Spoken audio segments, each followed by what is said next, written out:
De día, el mundo es tuyo. Ves. Calculas distancias. Te orientas por referencias visuales. Detectas movimiento a 100 metros. Lees expresiones. Identificas amenazas antes de que se acerquen. De día, tus ojos son tu mejor arma.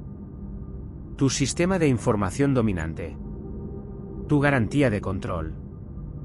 Pero cuando cae la noche, esa ventaja desaparece. Y no desaparece gradualmente. No es una transición suave. Es una derrota. Tus pupilas se dilatan, sí. Intentan capturar cada fotón disponible. Pero no es suficiente. Nunca fue suficiente. Porque el ojo humano no está diseñado para la oscuridad. No tienes tapetum lucidum, ese espejo biológico detrás de la retina que tienen los depredadores nocturnos. No tienes la densidad de bastones necesaria para ver en penumbra profunda. Tienes un ojo diurno. Un ojo de primate cazador-recolector que opera mejor bajo luz solar. Y cuando el sol baja, pierdes resolución. Pierdes color. Pierdes profundidad. Pierdes la capacidad de distinguir detalles que pueden salvarte la vida. Una sombra a 20 metros puede ser roca, o puede ser un felino agazapado. Y tú no puedes saberlo hasta que sea demasiado tarde. Así que tus ojos pierden la guerra, y tus oídos pasan a primera línea. Y cuando tu supervivencia depende de escuchar, cuando tu única información viene de sonidos que no puedes verificar visualmente, el miedo se vuelve inevitable. Porque escuchar no te dice qué es. Solo te dice algo se mueve. No te dice dónde exactamente. Solo te dice cerca. No te dice cuántos son. Solo te dice más de uno. Y con esa información fragmentada, incompleta, ambigua, tu cerebro debe decidir, huyo, me congelo, ataco. La noche no solo te quitaba luz. Te quitaba certeza. Te convertía en un animal medio ciego que debía confiar en sentidos secundarios para navegar un mundo que seguía siendo igual de peligroso. Pero que ahora, simplemente, ya no podías ver venir. Esa fue la primera derrota. La que se repetía cada noche. La que te recordaba una verdad brutal. El mundo no se diseñó pensando en ti. No era una metáfora. No era poesía. Era literal. Hay animales diseñados para la noche. Tú no. Y esa desigualdad no era filosófica. Era biológica. Mecánica.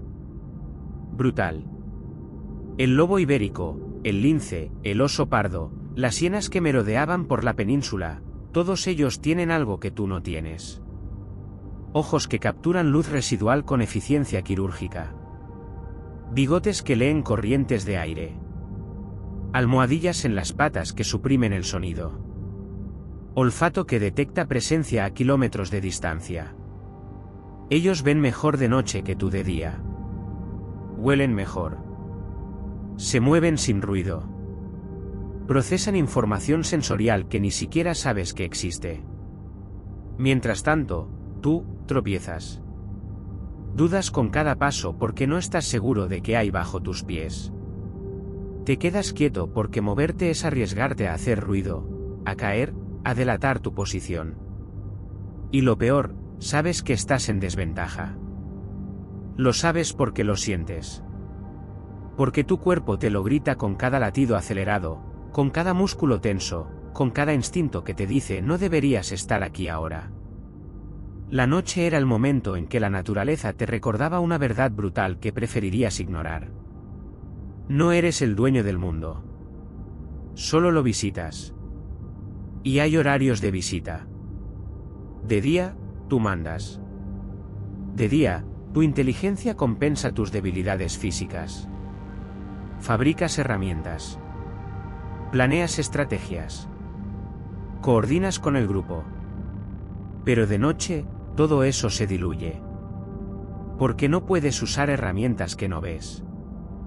No puedes coordinar con señales que nadie detecta. No puedes planear cuando no tienes información.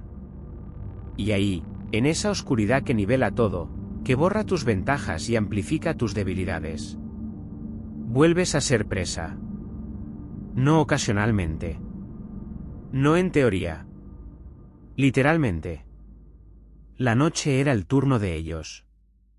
El momento en que la cadena alimenticia se invertía.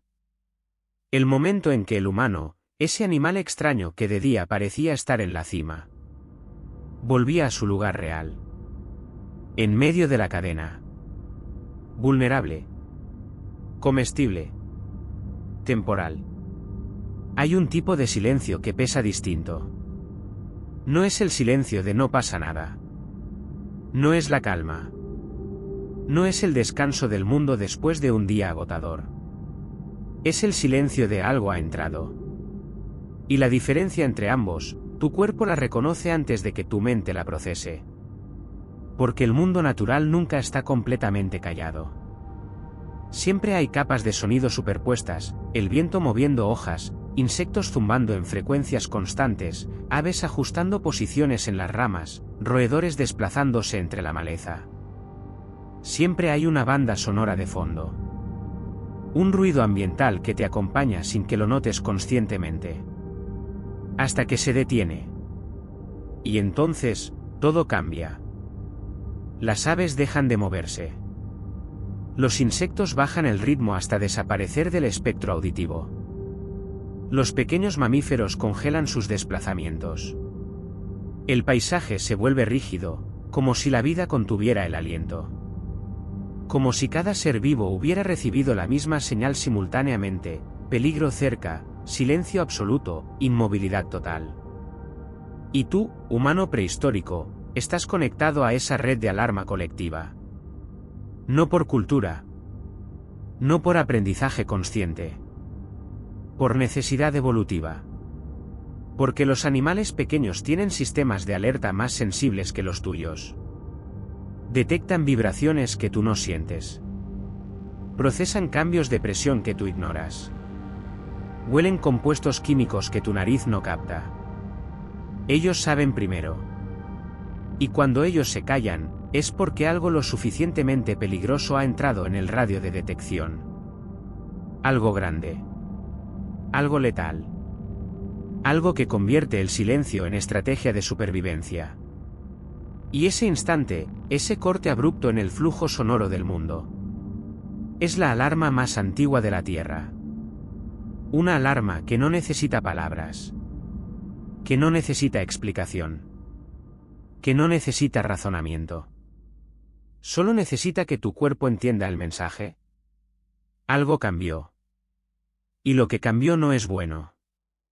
Por eso, cuando hoy entras en un bosque y de repente todo se calla, tu corazón se acelera sin permiso. Porque recuerda, cuando no ves, el cerebro completa. No porque seas paranoico. No porque estés roto. No porque tengas un problema psicológico que necesite tratamiento. Porque tu cerebro es una máquina de predicción entrenada por miles de generaciones para resolver un problema específico, mantenerte vivo cuando la información es incompleta.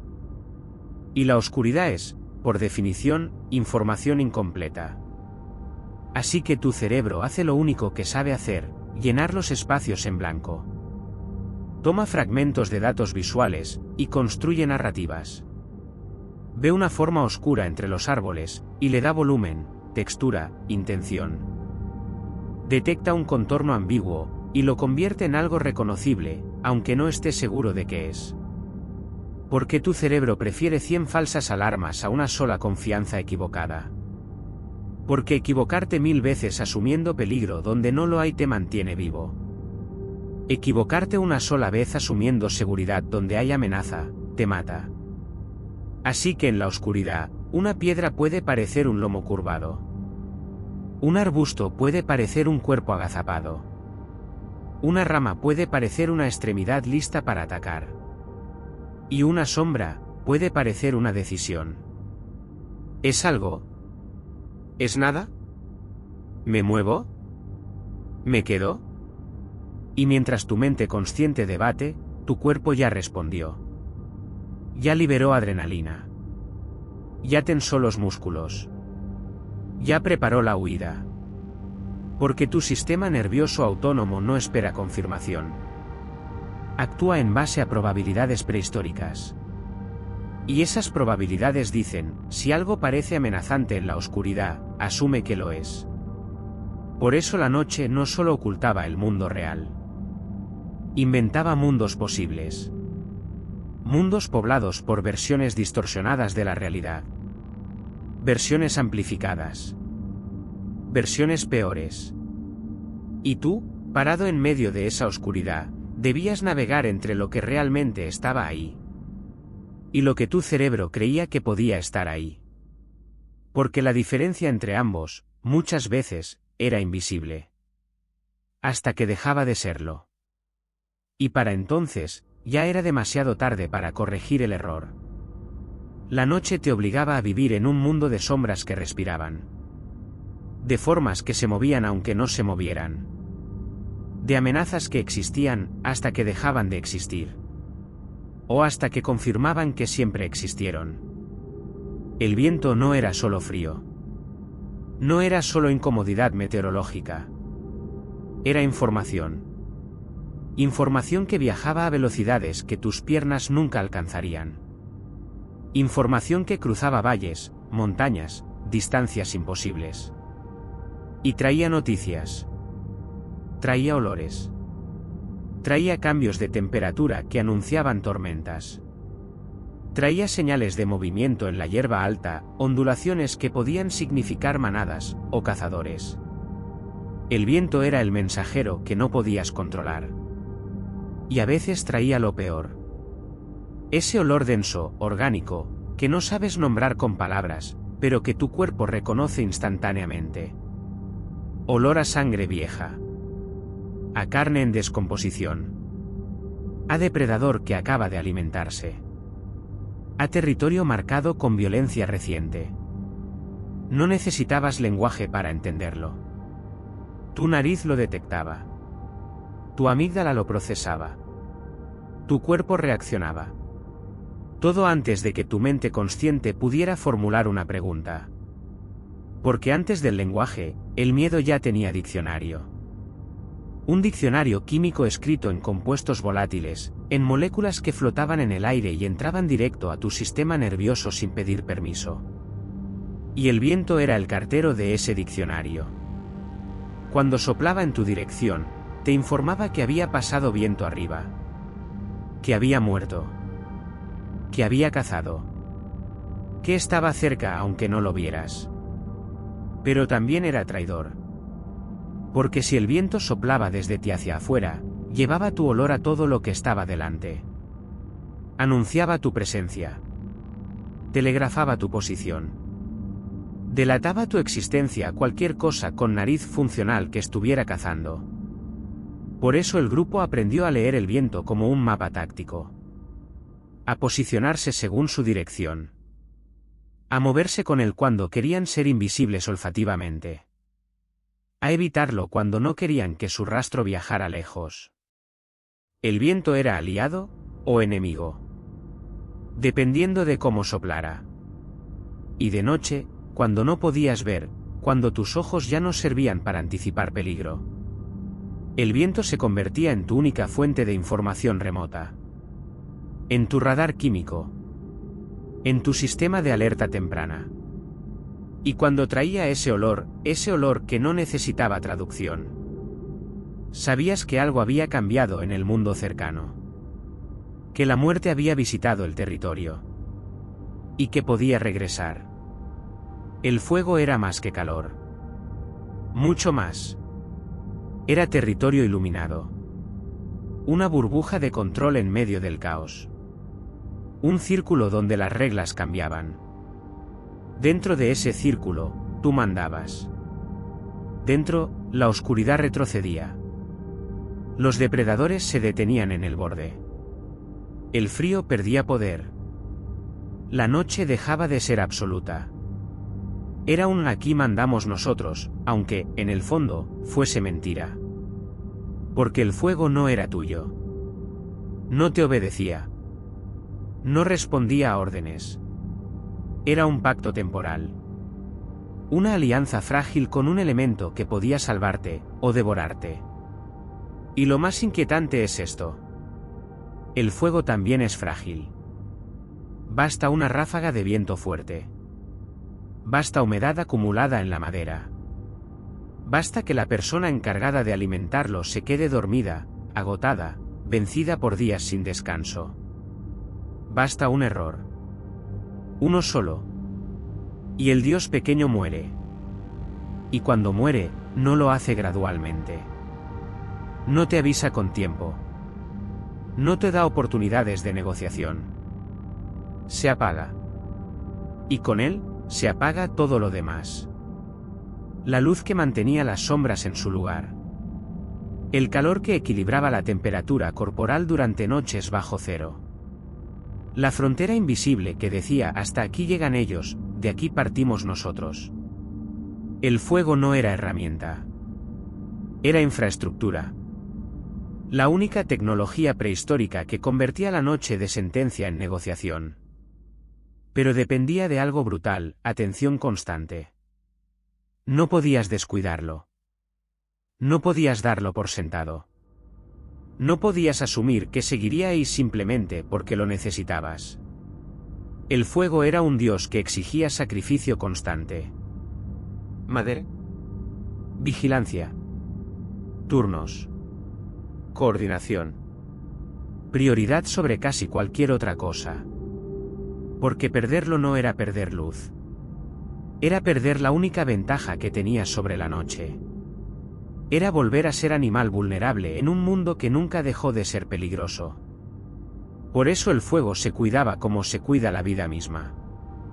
Porque, literalmente, lo era. Un dios pequeño, frágil, mortal. Que podía morir en cualquier momento. Y llevarte con él. El momento más peligroso no era cuando el fuego se apaga. Era antes. Cuando aún está encendido, pero ya no manda. Cuando las llamas bajan de altura y se convierten en brasas tímidas. Cuando las brasas dejan de crepitar con fuerza y empiezan a susurrar. Cuando la luz, que antes llegaba a 5 metros, ahora apenas ilumina 2. Cuando el círculo de protección se encoge. Y las sombras, que antes estaban lejos, contenidas, controladas. Ahora se alargan. Se acercan. Se vuelven más densas. Porque la oscuridad no es binaria. No es luz o nada. Es gradiente. Y el gradiente más peligroso es este, cuando la luz existe, pero ya no alcanza. El grupo lo nota sin hablar. Sin necesidad de palabras. Sin necesidad de señales explícitas. Todos lo sienten al mismo tiempo. Los cuerpos se acercan. Instintivamente. Sin que nadie dé la orden. El espacio entre personas se reduce. La distancia entre hombros desaparece. Los niños se pegan más a los adultos. Los adultos se pegan más al fuego. La respiración cambia. Se vuelve más controlada. Más silenciosa. Como si hacer ruido pudiera acelerar la muerte del fuego. La conversación se detiene. No porque alguien lo pida. Porque todos entienden que este no es momento de gastar energía en palabras. Este es momento de vigilancia. El miedo se vuelve disciplina. Una disciplina automática, colectiva, que no necesita líder porque todos la comparten por igual. Porque todos saben lo que significa el fuego bajo. Significa que el tiempo se acaba. Que la protección tiene límite. Que la ventaja que tenían sobre la noche está expirando en tiempo real. Y alguien debe levantarse. Alguien debe moverse en la oscuridad parcial, buscar madera, alimentar las brasas, devolverle fuerza al dios pequeño antes de que muera completamente. Pero moverse también es riesgo. Porque salir del círculo, aunque sea 2 metros, es exponerse. Es convertirte en la silueta más visible contra el resplandor del fuego. Es ser el primero que cualquier cosa en la oscuridad vería. Y aún así, alguien debe hacerlo. Porque la alternativa es peor. Es dejar que el fuego baje hasta apagarse. Y entonces, la noche gana. Completamente. Dormir no era descanso. No era cerrar los ojos y confiar en que el mundo seguiría siendo seguro cuando los abrieras. Era un acuerdo temporal. Una negociación con la muerte. Cierro los ojos y confío en que no pagaremos por ello. Porque dormir es, biológicamente, un acto de extrema vulnerabilidad. Pierdes consciencia. Pierdes capacidad de reacción inmediata. Pierdes la posibilidad de detectar amenazas en tiempo real. Te conviertes en un cuerpo indefenso, inmóvil, expuesto. Y en la prehistoria, eso era una invitación. Por eso nacen los turnos. No por organización social sofisticada. No por altruismo. No por sentido del deber abstracto.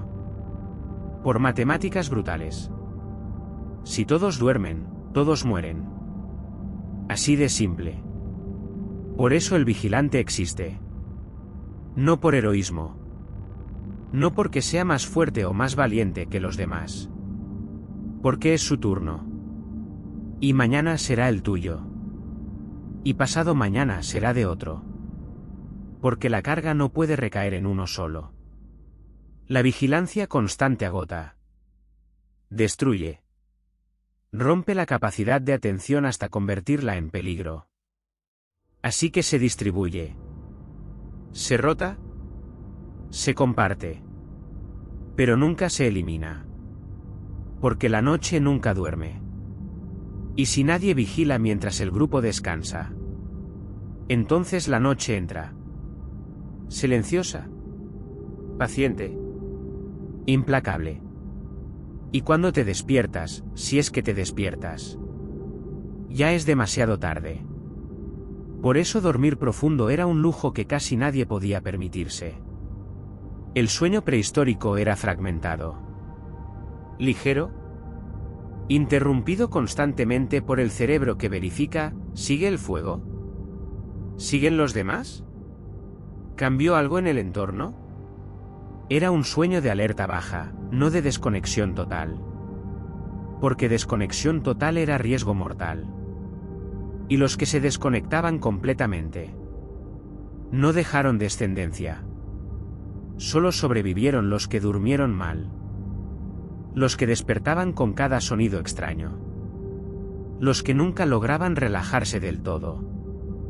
Los que mantenían un pie en la vigilia incluso mientras descansaban.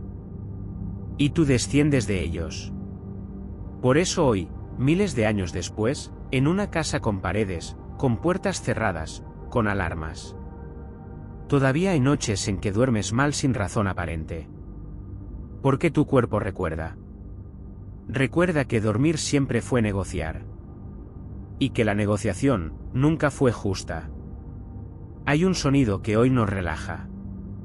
El chasquido suave de la leña crepitando. El ritmo irregular pero constante de la madera al quemarse.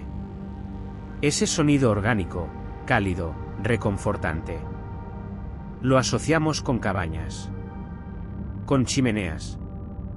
Con momentos de paz. Pero entonces, ese sonido no era decorativo. Era un marcador de vida. Un indicador en tiempo real de que el fuego seguía activo. De que la protección continuaba.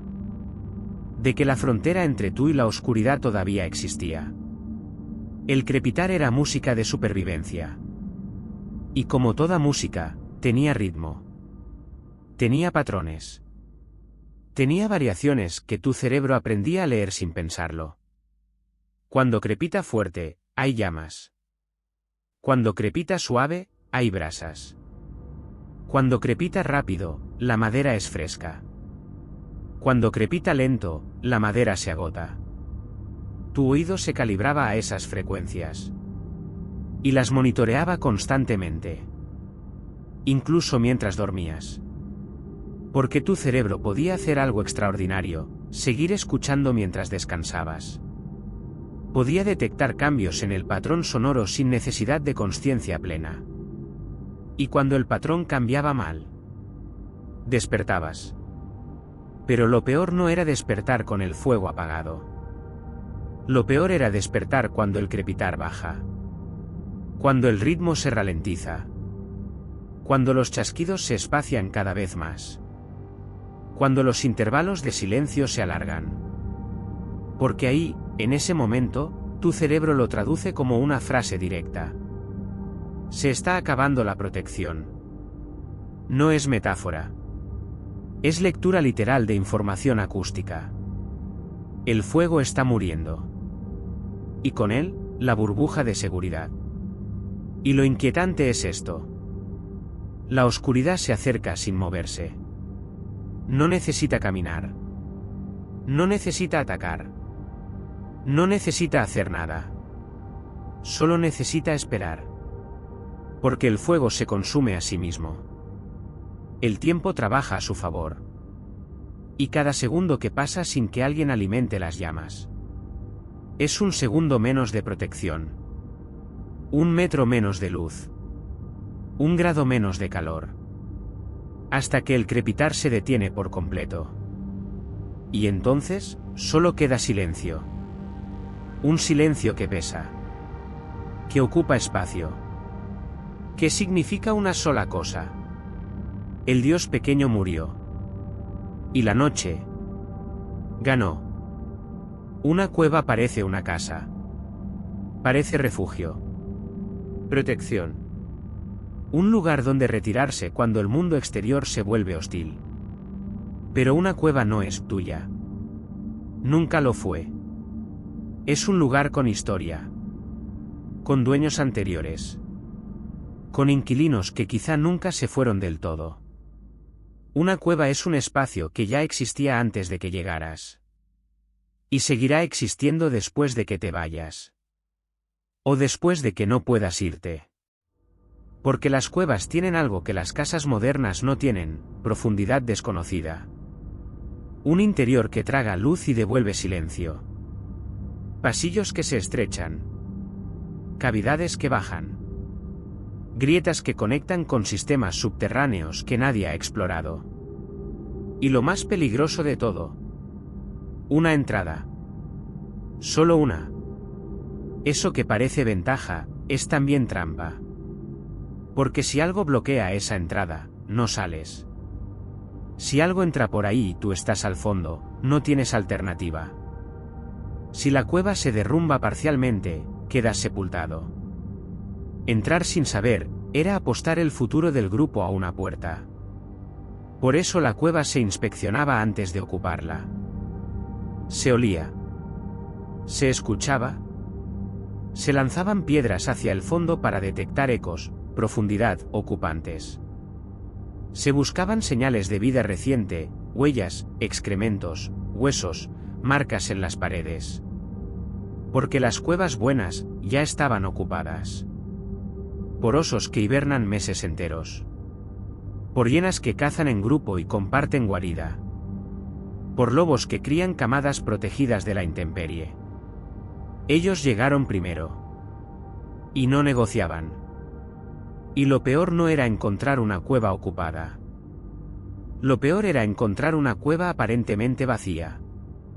Y descubrir, demasiado tarde, que no lo estaba. Que había algo más adentro. En la oscuridad profunda. En el lugar donde tu fuego no llegaba. Algo que esperaba. Que observaba. Que toleraba tu presencia, hasta que dejaba de tolerarla. Por eso el refugio no era seguridad automática. Era riesgo calculado. Un intercambio, protección contra intemperie a cambio de vulnerabilidad táctica. Porque dentro de una cueva, tus opciones se reducen. No puedes huir en múltiples direcciones. No puedes dispersarte. No puedes usar el espacio abierto como ventaja. Estás encerrado. Y encerrado puede significar protegido. O atrapado. Dependiendo de qué más esté dentro contigo. Un animal caza por instinto. Tiene patrones, rutinas, comportamientos predecibles moldeados por millones de años de evolución. Caza cuando tiene hambre. Ataca cuando detecta debilidad. Defiende territorio siguiendo reglas biológicas que no cambian. Un animal es peligroso, pero es comprensible. Otro humano, no. Porque otro humano caza con estrategia, con planificación, con memoria, con capacidad de aprender de errores anteriores y ajustar tácticas. Puede esperar. No días, semanas, meses si es necesario. Puede observar sin intervenir. Estudiar tus movimientos. Memorizar tus rutinas. Identificar tus puntos débiles. Puede elegir el momento. No cuando tiene hambre. No cuando es conveniente para él. Cuando es letal para ti. La oscuridad les daba ventaja a ambos, al animal y al humano. Pero a uno especialmente. ¿A quién entiende tus rutinas? Porque el animal no sabe que cada 3 noches cambias de vigilante. No sabe que los jueves el grupo se separa para cazar. No sabe que después de comer te relajas y bajas la guardia. Pero otro humano sí. Otro humano observa que siempre enciendes el fuego en el mismo lugar. Que tu grupo es de 8, no de 20. Que 3 de ellos son niños. Que el vigilante nocturno se duerme cerca del amanecer. Otro humano cuenta. Evalúa. Espera. Y cuando llega la noche adecuada, actúa. No con rugido. No con advertencia. No con el protocolo predecible de un depredador territorial. Con silencio. Con coordinación. Con el conocimiento preciso de dónde estás, cuántos son, qué armas tienen, por dónde huirán. El miedo al animal era miedo a lo salvaje. El miedo a otros humanos era miedo a lo calculado. A la mente que funciona como la tuya pero que te ve como recurso. Como competencia. Como amenaza que debe eliminarse. Porque en tiempos de escasez, cuando los recursos no alcanzan para todos, el grupo más eficiente no es el que comparte. Es el que elimina competidores. Y la oscuridad era el mejor momento para hacerlo. Cuando no hay testigos. Cuando la confusión es máxima. Cuando nadie puede ver quién atacó primero. Por eso el miedo más profundo no era a las sombras. Era a las sombras que piensan. Que planean. Que esperan. Tu fuego era vida. Calor. Luz. Protección. Frontera contra la noche. Pero también era una señal. Una firma luminosa en un mundo negro. Un punto naranja visible a kilómetros de distancia que decía, sin palabras, sin intención. Aquí hay calor. Aquí hay comida. Aquí hay pieles. Aquí hay herramientas. Y en épocas duras, esa luz no atraía curiosidad. Atraía necesidad. Porque la necesidad no funciona como la curiosidad. La curiosidad pregunta. La necesidad toma. Y cuando un grupo está pasando hambre, cuando han perdido su fuego, cuando llevan días sin comer bien, ven tu luz. Y empiezan a calcular. No con maldad. No con sadismo. Con matemática fría. ¿Cuántos son ellos? ¿Cuántos somos nosotros? ¿Qué armas tienen? ¿Están todos despiertos o algunos duermen? ¿Hay niños? ¿Hay ancianos? ¿Cuánto pueden resistir? Tu fuego les da toda esa información gratis. Les dice dónde estás exactamente. Les permite contar siluetas. Les muestra si el grupo está alerta o relajado. Les indica el mejor ángulo de aproximación. Y tú no puedes hacer nada al respecto. Porque apagar el fuego para ser invisible es renunciar a la protección. Y mantenerlo encendido es anunciar tu posición. No hay solución. Solo elección entre riesgos. Por eso los grupos prehistóricos aprendieron a elegir ubicaciones estratégicas. Cuevas con visibilidad limitada desde el exterior. Lugares elevados donde el fuego se ve menos. Posiciones contra acantilados que eliminan ángulos de ataque. Pero nada era perfecto. Porque el fuego siempre brilla. Y la luz siempre viaja. Y en la oscuridad total, incluso un fuego pequeño puede verse desde distancias imposibles. Así que vivías con una paradoja brutal. El fuego te salvaba de la noche. Pero te exponía a los otros. Y debías elegir, cada noche, cuál amenaza era peor. ¿La oscuridad con sus depredadores naturales? ¿O la luz que te convertía en objetivo visible para depredadores humanos? Y la respuesta cambiaba según el contexto. Según la época del año. Según la abundancia de recursos. Según cuántos otros grupos estaban cerca. Había noches en que el fuego era aliado. Y noches en que el fuego era traidor. Pero siempre, siempre, era señal. Y la señal no discriminaba. Llamaba a quien necesitaba calor. Y a quien necesitaba lo que tú tenías. Dentro del fuego, eres nosotros. Tienes nombre. Tienes historia compartida. Tienes función reconocida. Tienes derecho a la protección colectiva. Dentro, eres persona. Fuera, eres algo. Y ese algo puede ser muchas cosas: amenaza, carga, estorbo, desconocido, presa, competidor. Pero nunca eres nosotros. Y esa frontera, que de día puede ser difusa, negociable, permeable, de noche se vuelve rígida. Absoluta. Infranqueable. Porque la noche no permite ambigüedades. No permite zonas grises. No permite que las lealtades sean inciertas. De noche se decide rápido. ¿Estás dentro o estás fuera? ¿Eres parte del grupo o eres riesgo? ¿Te protegemos o te ignoramos? Y una vez decidido, no se debate. Porque debatir consume tiempo. Consume energía. Genera división interna. Y cuando la oscuridad aprieta, cuando los recursos escasean, cuando el peligro es constante, la división interna mata más rápido que cualquier depredador externo. Por eso la noche endurecía esa frontera. Volvía al grupo más compacto. Más cerrado. Más desconfiado de todo lo que estaba más allá del círculo de luz. No por crueldad. Por supervivencia. Porque el círculo pequeño es más fácil de defender. Más fácil de alimentar. Más fácil de coordinar.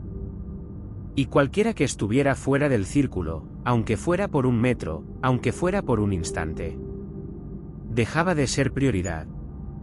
Si algo ataca, se protege primero al centro. Si la comida escasea, se alimenta primero a quien está más cerca del fuego. Si hay que elegir a quién salvar, se salva a quien está dentro. Y todos lo sabían. Por eso nadie se alejaba voluntariamente. Por eso nadie se separaba sin razón. Por eso la expulsión del círculo, aunque fuera simbólica, era una de las sentencias más brutales que existían. Porque te dejaba físicamente cerca. Pero socialmente muerto. Seguías viendo el fuego. Seguías sintiendo el calor residual. Seguías escuchando las voces. Pero ya no eras parte. Ya no recibías la porción completa. Ya no participabas en las decisiones. Ya no contabas para la protección prioritaria. Estabas en el borde. Y el borde era frío. Siempre. Porque ahí, entre la luz y la oscuridad total, entre pertenecer y no pertenecer, vivían los que el grupo ya había juzgado. Y el juicio nocturno no se revertía fácilmente. Porque revertirlo significaba abrir el círculo. Y abrir el círculo, de noche, era riesgo que nadie quería tomar. Cuando todo se vuelve peligroso, la confianza vale más que la fuerza. Más que la velocidad. Más que la habilidad con las armas. Más que cualquier ventaja física individual. Porque puedes ser el más fuerte del grupo. Pero si nadie confía en ti, nadie te cuida la espalda cuando duermes. Y en la oscuridad, sin alguien que te cubra, la fuerza no sirve de nada. Por eso la reputación se convierte en moneda de supervivencia. Y las preguntas que construyen esa reputación son simples, brutales, constantes. ¿Quién vigila sin quejarse cuando le toca el peor turno de la noche? ¿Quién comparte cuando hay poco, sabiendo que mañana puede ser el quien necesite? ¿Quién no se rompe cuando el miedo aprieta, cuando el frío quema, cuando todo parece perdido? Esas preguntas no se hacen en voz alta. Se responden con observación. Cada noche es examen. Cada crisis es evaluación. Cada momento difícil revela quién eres realmente. Y el grupo recuerda. No lleva registro escrito. No anota puntos. No hace listas formales. Pero recuerda. Recuerda quién huyó cuando debía quedarse. Quién tomó más de lo que le correspondía. Quién mintió cuando la verdad importaba. Quién se quedó dormido en su turno de vigilancia. Y recuerda también lo contrario. Quién se mantuvo firme. Quién dio su porción a un niño hambriento. Quién vigiló 3 noches seguidas porque otros estaban enfermos. Quien enfrentó peligro real para proteger al grupo. Esos recuerdos construyen tu sombra social. Una sombra que te sigue a todas partes. Que determina cómo te tratan. Que define cuánta protección recibes cuando la necesitas. En la noche, la reputación se convierte en escudo. Un escudo invisible pero real. Porque si tienes buena reputación, el grupo invierte en tu supervivencia. Te cuida. Te respalda. Te da segundas oportunidades cuando fallas. Pero si la pierdes, si rompes la confianza, si demuestras que no eres confiable bajo presión, si el grupo concluye que eres riesgo, entonces ese escudo desaparece. Y quedarte solo, incluso rodeado de gente, es sentencia. Porque físicamente estás ahí. Pero socialmente ya no existes. Y en la oscuridad, donde todo depende de la coordinación colectiva. No existir socialmente es no existir. Punto. El juicio prehistórico no tenía palabras. No había tribunal. No había fiscales ni defensores. No había veredicto pronunciado en voz alta. Pero había sentencia. Y la sentencia se comunicaba con gestos. Gestos tan pequeños que hoy parecerían insignificantes. Pero entonces, cuando cada detalle importaba, cuando la supervivencia se medía en márgenes mínimos. Esos gestos lo eran todo. Tenía lugares. Tu sitio junto al fuego. Ese espacio que ocupabas cada noche, que todos reconocían como tuyo sin necesidad de marcarlo. Si ese espacio se movía, algo había cambiado. Si de repente estabas más cerca del borde del círculo, más lejos del calor central, más expuesto al frío. El grupo te había juzgado. Sin reunión. Sin debate. Sin anuncio. Simplemente, te movieron. Y tú entendías el mensaje. Tenía porciones. La comida no se repartía igual. Nunca fue igual. Los que cazaban recibían más. Los que cuidaban niños recibían más. Los que vigilaban de noche recibían más. Pero cuando tu porción se reducía sin que tu función cambiara. Cuando recibías un poco menos, no lo suficiente para reclamar abiertamente, pero lo suficiente para notarlo. Ahí estaba el juicio. Un juicio silencioso que decía, tu valor ha disminuido. Tu contribución no compensa lo que consumes. Y cuando la noche se alarga, cuando el invierno se extiende, cuando los recursos escasean, esas diferencias mínimas se vuelven sentencia lenta. Porque recibir menos significa debilitarte más rápido. Debilitarte más rápido significa contribuir menos. Contribuir menos significa recibir aún menos. Es espiral. Y todos la conocían. Pero nadie la detenía. Porque detenerla requería romper el consenso. Requería cuestionar la decisión colectiva invisible. Requería defender a quien el grupo ya había sentenciado. Y defender a alguien contra el juicio del grupo era arriesgarse a ser juzgado también. Por eso la noche era el juez más eficiente. No necesitaba leyes escritas. No necesitaba justificaciones elaboradas. No necesitaba procesos largos. Solo necesitaba gestos, lugares, porciones y tiempo. Tiempo para que la sentencia se cumpliera sola. Lentamente. Inevitablemente. Nadie enseñaba ten miedo como una lección. No había clases. No había manuales. No había momento en que un adulto se sentara contigo y te explicara, con palabras, que debías temer y por qué. El miedo se enseñaba con conducta. Con gestos automáticos que los niños absorbían por pura observación. Calla cuando el adulto calla. Escucha cuando el adulto escucha. No te separes cuando el grupo se detiene. Mira el borde cuando todos miran el borde. Busca la salida antes de entrar. Controla el fuego como si tu vida dependiera de ello. Porque dependía. Y los niños lo entendían sin necesidad de traducción verbal. Veían cómo los adultos cambiaban de postura cuando algo en el ambiente se alteraba. Cómo bajaban la voz cerca de ciertos lugares. Cómo evitaban rutas específicas sin explicación. Y copiaban. No porque les dijeran copia esto. Porque la imitación era supervivencia. El miedo no era emoción que se discutía. Era cultura de supervivencia que se heredaba por repetición constante. Una cultura construida sobre detalles, leer el viento, interpretar huellas, distinguir silencios, reconocer olores, memorizar refugios, anticipar peligros. Cada detalle era transmitido sin ceremonia. Sin énfasis pedagógico. Sin asegurarse de que habías aprendido la lección. O aprendías observando. O la vida te enseñaba de la peor manera.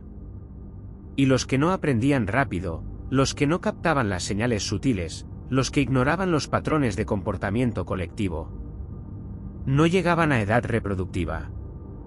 Así de brutal era el filtro. Por eso el miedo se volvió tradición. Una tradición silenciosa que pasaba de generación en generación sin necesidad de palabras. Solo con presencia. Con ejemplo. Con repetición diaria de comportamientos que salvaban vidas. Y esa tradición no se guardaba en libros. Se guardaba en cuerpos. En reflejos automáticos.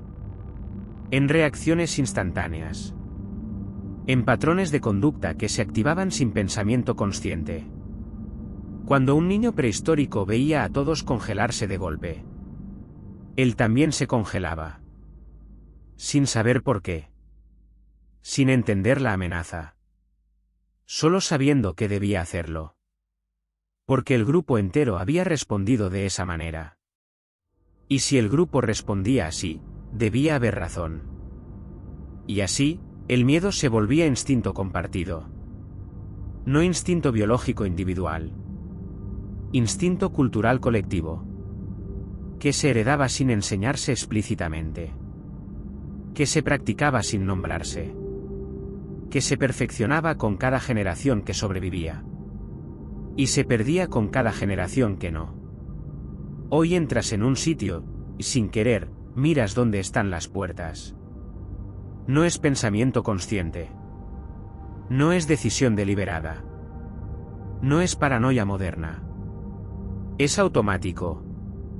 Tus ojos escanean el espacio antes de que tu mente procese por qué lo están haciendo. Localizas las salidas. Cuentas cuántas hay. Evalúas cuál está más cerca. Verificas si hay obstáculos en el camino. Todo en segundos. Todo sin que te des cuenta de que lo estás haciendo. No es manía. No es trastorno. No es debilidad psicológica que necesite corrección. Es herencia. Tu cerebro todavía hace el cálculo de la cueva. El mismo cálculo que hacían tus ancestros hace 25.000 años antes de entrar en cualquier espacio cerrado. Si algo bloquea la entrada, ¿por dónde huyo? Porque en la prehistoria, entrar en un lugar sin verificar salidas alternativas era error mortal. Un error que se cometía una vez. Y no se repetía. Porque quien lo cometía no sobrevivía para aprender la lección. Por eso tu cerebro evolucionó para hacer ese cálculo automáticamente. Sin necesidad de que se lo pidas. Sin necesidad de que seas consciente de ello. Es protocolo de seguridad prehistórico que sigue funcionando en el presente.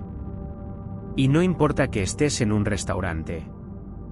No importa que estés en una oficina. No importa que estés en un lugar completamente seguro según estándares modernos. Tu cerebro no sabe eso. Tu cerebro solo sabe, espacio cerrado. Debo localizar salidas. Ahora. Por eso prefieres sentarte de espaldas a la pared. Porque esa posición te da campo visual completo. Porque nadie puede acercarse por detrás sin que lo veas. Porque controlas el espacio. Por eso te incomodan los pasillos largos sin puertas laterales. Porque tu cerebro lee una sola ruta de escape. Si se bloquea, estoy atrapado. Por eso los sótanos, los ascensores, las habitaciones sin ventanas disparan algo en ti.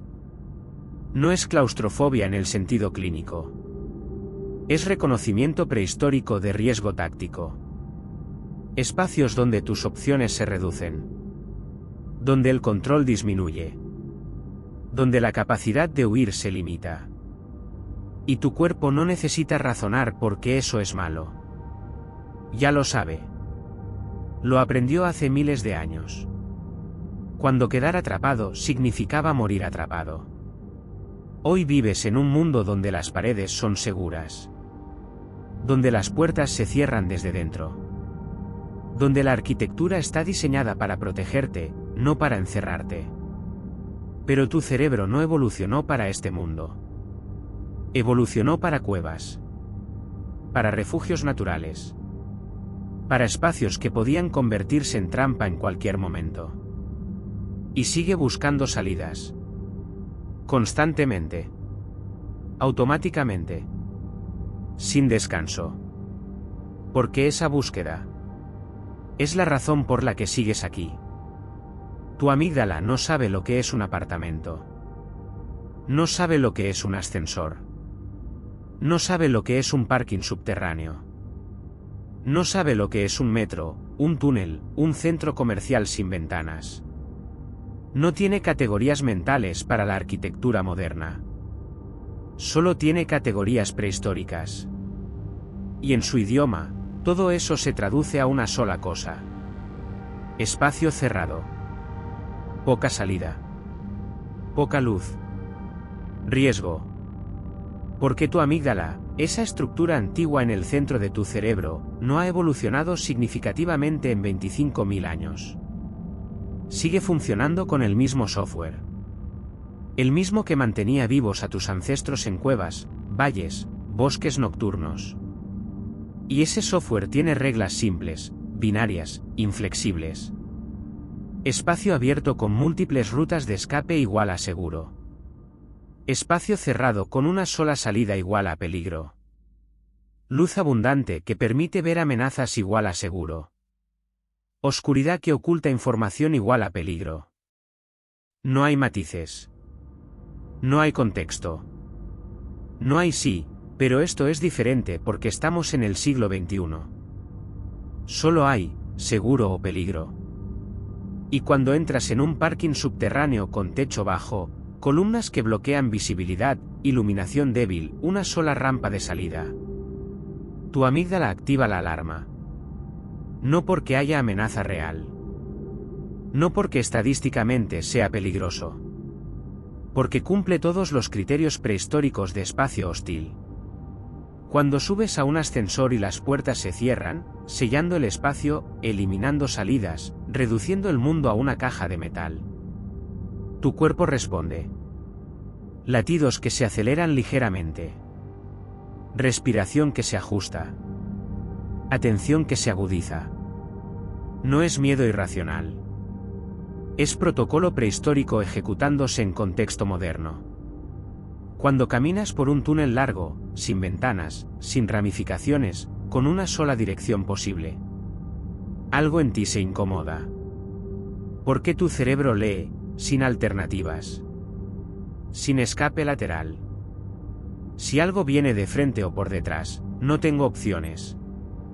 Y eso, en términos evolutivos, es trampa. El problema no es que tu amígdala esté equivocada. El problema es que está calibrada para un mundo diferente. Un mundo donde espacios cerrados sí eran trampas mortales. Donde oscuridad sí ocultaba depredadores. Donde quedarse sin salida sí significaba morir. Y ese mundo existió durante el 99% de la historia humana. El mundo moderno, con sus estructuras seguras, su iluminación artificial, su arquitectura controlada. Existe desde hace un parpadeo evolutivo. Y tu amígdala no tuvo tiempo de actualizarse. Sigue creyendo que vives en cuevas. Sigue buscando depredadores en las sombras. Sigue evaluando cada espacio como si tu vida dependiera de ello. Porque durante milenios dependía. La civilización no nace del confort. No nace de la abundancia. No nace de la paz. No nace del deseo de crear algo hermoso. Nace del intento desesperado de controlar lo incontrolable. Del miedo convertido en acción. Del terror transformado en arquitectura. Porque cada invento humano importante, cada estructura social compleja, cada avance tecnológico que consideramos progreso, en el fondo, es una respuesta al miedo. Hicimos casas para no depender de cuevas ajenas. Para no tener que negociar cada noche con la incertidumbre de si el refugio era seguro, si estaba ocupado, si tenía salida. Hicimos estructuras permanentes donde nosotros decidíamos dónde estaban las puertas. Dónde estaban las ventanas. ¿Cuántas salidas había? Control. Hicimos puertas para controlar entradas. Para decidir quién entraba y quién no.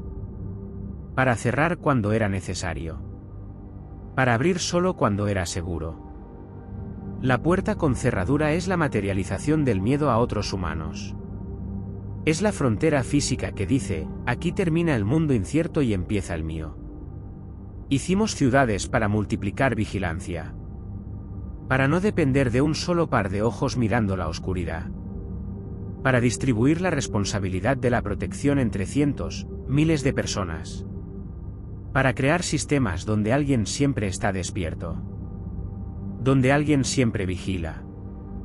Donde nunca estás completamente solo. Hicimos muros. Torres. Guardias. Sistemas de alarma. Todo porque el miedo a ser atacados de noche nunca desapareció. Solo se sofisticó. Hicimos leyes para reducir el miedo a los otros. Para crear consecuencias predecibles al comportamiento agresivo. Para establecer castigos que disuadieran la violencia oportunista. Para construir un sistema donde atacar a alguien ya no fuera solo cuestión de ser más fuerte, sino de enfrentar al grupo entero. Las leyes son miedo codificado. Son el intento de eliminar la incertidumbre sobre cómo responderán los demás cuando alguien rompe las reglas. Hicimos luz artificial para extender el día. Para reducir las horas de vulnerabilidad. Para poder ver cuando la naturaleza decía que debíamos estar ciegos. Cada lámpara, cada foco, cada luz de calle. Es un no dirigido a la oscuridad. Es decir, ya no mandas. Todo, en el fondo, fue una negociación con la noche. Una negociación larga, compleja, increíblemente exitosa. Pero negociación al fin. Porque nunca eliminamos el miedo. Solo construimos estructuras cada vez más elaboradas para manejarlo. Y esas estructuras son lo que llamamos civilización. La oscuridad antes de la civilización no era ausencia de luz. Era ausencia de garantías. Ausencia de certeza sobre lo que vendría después. Ausencia de control sobre el entorno. Ausencia de promesas de que despertarías mañana.